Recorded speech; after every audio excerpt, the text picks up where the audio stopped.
নমস্কাৰ এই মুহূৰ্তত আন এটা খুবেই ভাল খবৰ দিব বিচাৰিছো যিসকল মহিলাই অৰুণোদয় আঁচনিৰ ধন এতিয়াও পোৱা নাই তেওঁলোকৰ বাবে ভাল খবৰ অৰুণোদয় আঁচনিৰ ধন লাভ নকৰা মহিলাৰ বাবে ভাল খবৰ দিলে হিমন্ত বিশ্ব শৰ্মাই যিসকল মহিলা এতিয়াও ধন লাভ কৰা নাই তেওঁলোকে শীঘ্ৰে লাভ কৰিব ধন আৰু হাজাৰ হাজাৰ মহিলাৰ বাবে মুখ্যমন্ত্ৰীৰ ফালৰ পৰা আহিছে ভাল খবৰ সবিশেষ এনি টক্সৰ দৰ্শকৰ বাবে আমি জনাইছো গুৰুত্বপূৰ্ণ খবৰ এই মুহূৰ্তত অৰুণোদয় আঁচনিৰ ক্ষেত্ৰত আহিছে ডাঙৰ খবৰ ৰাজ্যৰ হাজাৰ হাজাৰ মহিলা লাভ কৰিব চৰকাৰী ধন অৰুণোদয়ৰ হিতাধিকাৰীৰ বাবে মুখ্যমন্ত্ৰীৰ ডাঙৰ ঘোষণা গাঁও সভাত নিৰ্বাচিত কৰা হ'ব অৰুণোদয়ৰ হিতাধিকাৰী শীঘ্ৰে অনুষ্ঠিত হ'ব গাঁও সভা আৰু এবাৰ গাঁও সভাতে হিতাধিকাৰী বাছনি কৰিব ইতিমধ্যে সেই কথা ঘোষণা কৰিছে মুখ্যমন্ত্ৰী গৰাকীয়ে যিসকলে ধন লাভ কৰা নাই তেওঁলোকে লাভ কৰিব অৰুণোদয়ৰ ধন এই মুহূৰ্তত মুখ্যমন্ত্ৰীৰ মন্তব্য আছে আগবঢ়াইছো ইলেকশনৰ সময়ত মই ৰাইজক কৈছিলো যে আমাৰ মহিলাসকলৰ মাজত অৰুণোদয় আঁচনিৰ হিতাধিকাৰী আমি বঢ়াব খোজো অৰ্থাৎ আজি যদি আমাৰ সৰু পথাৰত 20,000 মহিলাই অৰুণোদয় পায় এইবাৰ আমি তাক 30,000লৈকে লৈ যাব খোজো যাতে বেছিতকৈ বেছি মহিলাক আমি অৰুণোদয় আঁচনিৰ সুবিধা দিব পাৰো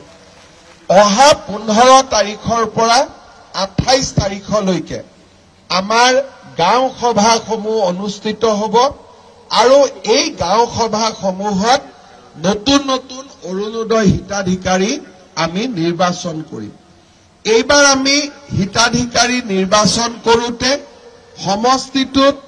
যিমানটা পুলিং বুথ আছে সেই পুলিং বুথ অনুসৰি হিতাধিকাৰীসমূহ আমি বিতৰণ কৰি দিছো মই আই মাতৃসকলক অনুৰোধ কৰিম যে আপোনালোকে যাতে সকলোৱে 15 তাৰিখৰ পৰা 28 তাৰিখলৈকে হ'বলগীয়া এই অৰুণোদয় হিতাধিকাৰী বাছনিৰ সভাত নিজৰ নাম আৰু উপস্থিত থাকে কাৰণ এইবাৰ যদি নাম বাদ পৰি যায় বিধানসভা নিৰ্বাচনলৈকে দ্বিতীয়বাৰ নাম সোমাবৰ কাৰণে মোৰো দিগদাৰি হ'ব ইলেকশনৰ সময়ত মই ৰাইজক কৈছিলো যে আমাৰ মহিলাসকলৰ মাজত অৰুণোদয় আঁচনিৰ হিতাধিকাৰী আমি বঢ়াব খোজো অৰ্থাৎ আজি যদি আমাৰ সৰু পথাৰত 20,000 মহিলাই অৰুণোদয় পায়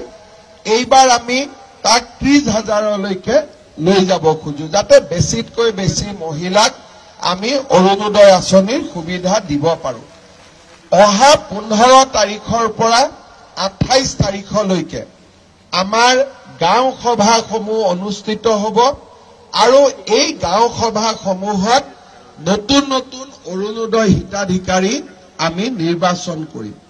এইবাৰ আমি হিতাধিকাৰী নিৰ্বাচন কৰোতে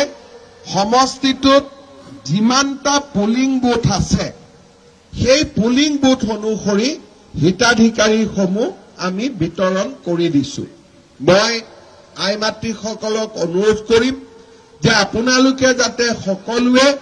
15 তাৰিখৰ পৰা 28 তাৰিখলৈকে হ'বলগীয়া এই